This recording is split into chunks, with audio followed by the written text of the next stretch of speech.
Bom dia, igreja! Hoje é dia 22 de junho de 2020. Nós estamos numa segunda-feira e eu desejo para você a misericórdia, a graça e a paz do Senhor Jesus para você e para toda a sua família.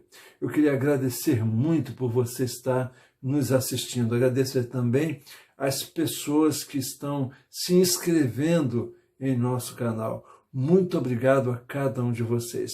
Queria aproveitar para lembrar algo que as pessoas me pedem para eu lembrar. Olha só, quando você se inscrever em nosso canal, acione aquele sininho, né? Para que você possa no dia seguinte, ou a partir do dia seguinte, você receber todas as nossas publicações, todos os nossos vídeos que nós mandarmos para o YouTube. Então, não esqueça de acionar o sininho dessa sua nova inscrição. Queria também te pedir uma outra coisa, para que você assista até o final. Por quê? Porque no final eu quero orar por você. Eu quero orar pela sua família, eu quero orar pelas pessoas que estão enfermas, eu quero orar pelas pessoas que muitas vezes estão nessa pandemia em depressão. Então fique até o final e ore comigo. Você terá a oportunidade de também estar junto comigo, orando nessa ocasião, ok? Então, hoje eu quero dizer para você que nós vamos falar sobre um assunto muito importante. Nós vamos meditar no livro de Êxodo, capítulo 20, versículo 14. Nós vamos falar de fidelidade. E aí, o que você pode dizer sobre isso, hein? Então, não sai daí não, daqui a pouco a gente volta.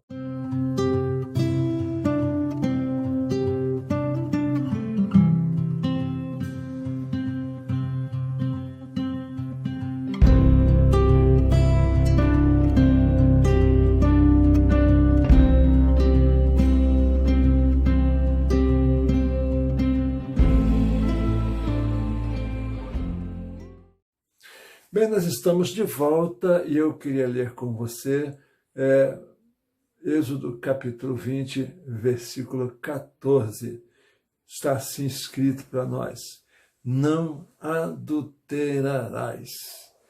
É simples, só isso. Que Deus abençoe você e a mim nesse momento. Nós estamos entrando hoje no 7º mandamento. E assim como o 5º e o 6º mandamento, o 7º também trata do relacionamento entre as pessoas. Nos 4 primeiros mandamentos, Deus fala do nosso relacionamento para com Ele. Jesus explicou isso, amar a Deus de todas as coisas, sobre todas as coisas, e ao próximo como a ti mesmo. Estamos começando a trabalhar sobre o pensamento de amar ao próximo. O primeiro mandamento de amor ao próximo é honrar pai e mãe, o 5º mandamento. Depois, o 6º mandamento é de nós não matarmos, ou seja, nós perdoarmos, nós nos relacionarmos bem com as pessoas. E hoje nós estamos falando sobre não adulterarás. Nós queremos então falar sobre fidelidade. E para isso eu queria abordar com vocês alguns assuntos importantes. Primeiro, que nós precisamos recorrer mais uma vez, como fizemos ontem no Matarazzo, à pessoa de Jesus. E ele mesmo nos traz uma boa explicação. Porque Jesus, ele não veio somente para cumprir a palavra, mas para aperfeiçoar o seu entendimento. Então, quando nós percebemos o que isso quer dizer, ficará muito mais fácil para nós entendermos a missão e a visão que Deus quer que nós tenhamos. E assim, em Mateus capítulo 5, verso 27 e verso 28, o Senhor Jesus fala sobre adultério. Ele diz assim: vocês ouviram o que foi dito, não cometa adultério. Verso 28, eu, porém, lhes digo que quem olhar para uma mulher com cobiça, já cometeu adultério com ela em seu coração. Aí, como diz o outro, lascou, porque fica muito mais difícil da gente posar de santinho e dizer que ninguém pecou, que a gente não erra. A Bíblia diz que todos nós pecamos e porque nós pecamos, nós estamos afastados da glória de Deus. É verdade também que o Senhor Jesus está à nossa disposição para remir-nos desse pecado, para nos limparmos disso. A Bíblia diz que o sangue de Jesus Cristo nos purifica de todo pecado. A Bíblia diz ainda, 1 João, capítulo 1, verso 9, se confessarmos os nossos pecados, Ele é fiel e justo para nos perdoar de todo pecado e nos purificar de toda injustiça. Então, quando nós olhamos Jesus dizendo que se nós olharmos e em nosso pensamento cobiçarmos, já adulteramos, nós vemos que nos tornamos muito mais difíceis. E o interessante é que Jesus falava para os discípulos e falava para algumas pessoas, como os escribas e para os fariseus, para aqueles que se diziam doutores da lei. Eu não sei se você sabe, mas antigamente os judeus, especialmente os judeus, eles não cometiam ou não consideravam cometer o pecado de adultério quando mesmo casado tivesse intimidade com uma mulher solteira. Para eles, isso não era pecado, não era adultério. E aí nós podemos entender um pouco a situação quando trouxeram aquela mulher adúltera para que Jesus apedrejasse. Ou seja, o homem não apareceu, apareceu só a mulher adúltera.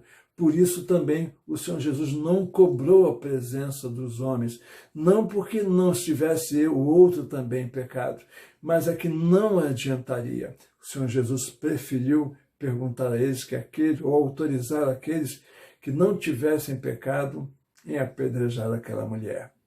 Então nós podemos entender como o povo judeu, o homem judeu, entendia isso. Para ficar pior ainda a situação, você sabia que o homem judeu casado, se tivesse uma mulher gentia, mesmo casada, não teria nenhum problema e ele também seria considerado livre do pecado de adulterar. Então, por assim dizer, ele não seria punido com o tal do apedrejamento, que só aconteceria se ele, judeu, traísse com uma mulher judia também casada.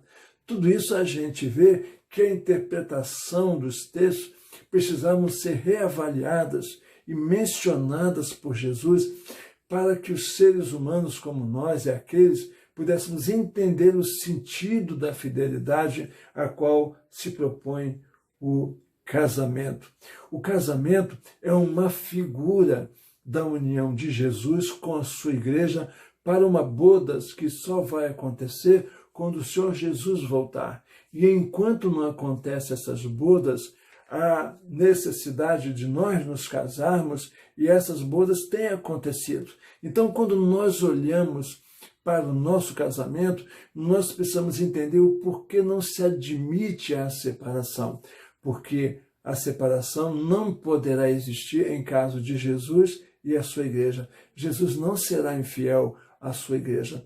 Jesus não é infiel, ele é fiel, sempre fiel.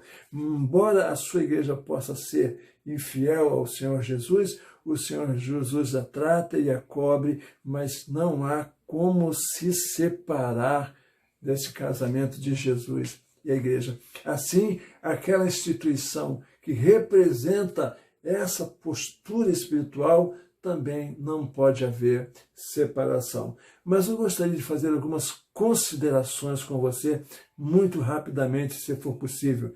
Casamento é uma instituição divina, é Deus quem criou.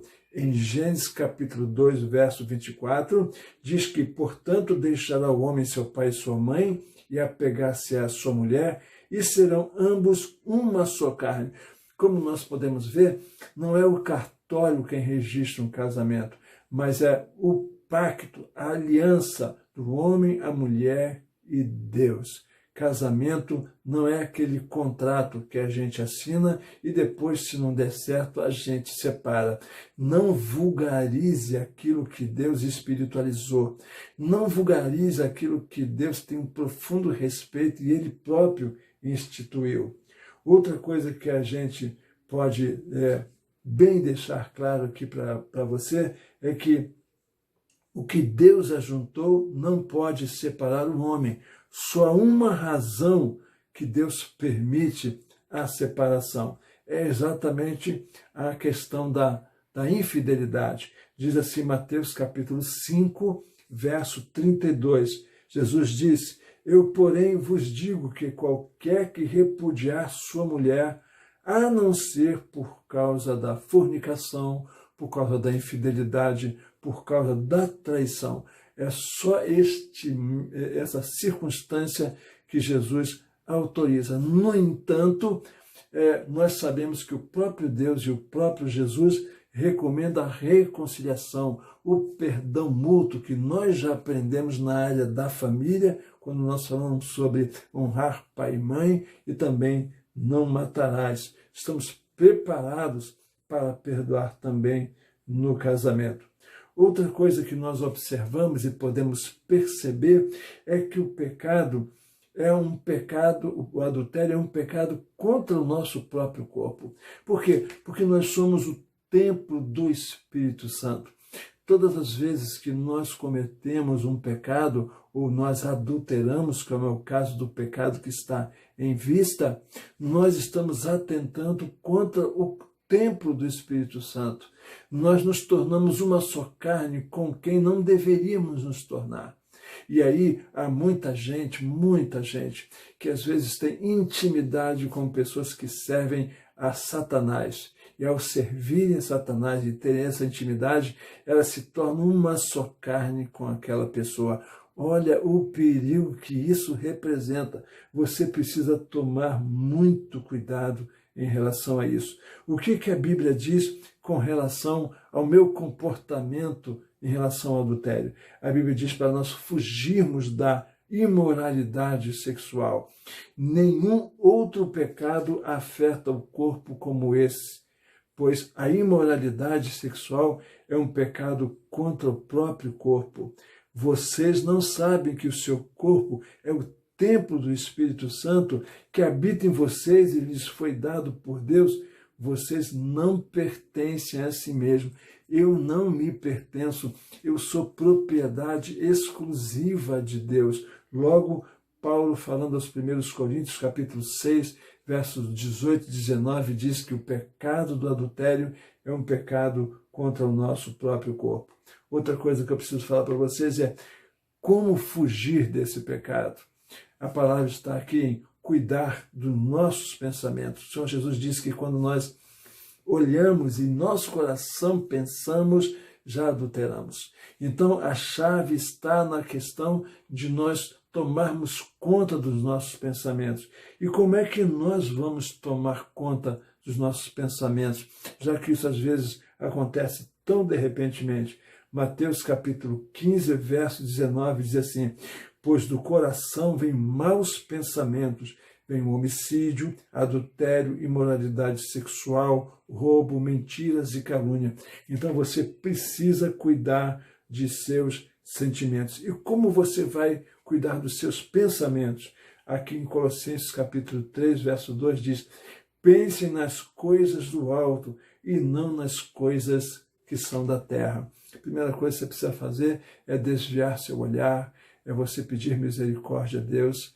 É preciso que você possa estar pensando nas coisas do alto. Por isso é muito bom você estar com o texto meditando dia e noite. Numa hora que chega a tentação, você pode voltar-se para o texto e pensar no texto e ser livre desse ataque, dessa agressividade que acontece a cada um de nós. E, por último, eu queria falar que Deus abençoa o leito sem pecado e sem mácula, sem traição, mas um leito com fidelidade. Olha o que Hebreus capítulo 13, verso 4 diz: digno de honra entre todos seja o matrimônio, bem como o leito conjugal sem mácula, porque Deus julgará os impuros e os adultos. Eu espero que Deus possa abençoar muito você, abençoar o seu casamento, abençoar a sua família. Para você que ainda não se casou, deixa eu dizer um recado para você. Peça a Deus misericórdia, peça a Deus um namorado, peça a Deus para ficar noivo e peça a Deus para que você possa casar com essa pessoa. Paulo diz que se nós não pudermos, na verdade Paulo diz para nós não casarmos, né? Mas se nós não pudermos nos conter, que a gente se case o mais breve possível. Eu espero que Deus abençoe você e abençoe toda a sua família. E eu gostaria de orar agora por você. Fecha teus olhos, conforme falamos, quero fazer isso agora por você. Pai, nós queremos te agradecer, Senhor Deus, pelas tuas misericórdias e pelo teu grande amor por cada um de nós. Queremos te agradecer pelo valor, pela validade do casamento num leito sem mácula, sem pecado. Nós te agradecemos, ó Deus, pelo dom da vida que tu nos dá. Te pedimos, ó Deus, que tu nos abençoes e nos fortaleça o coração para fugirmos das tentações. Queremos também, ó Deus, te pedir pelas pessoas que estão em casa, muitas delas, ó Deus, em estados de depressão. Senhor, em nome de Jesus, traz alegria ao coração dessas pessoas.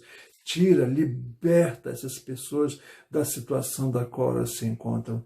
Quero te pedir também, Deus, pelas pessoas que estão doentes nos hospitais e doentes em casa.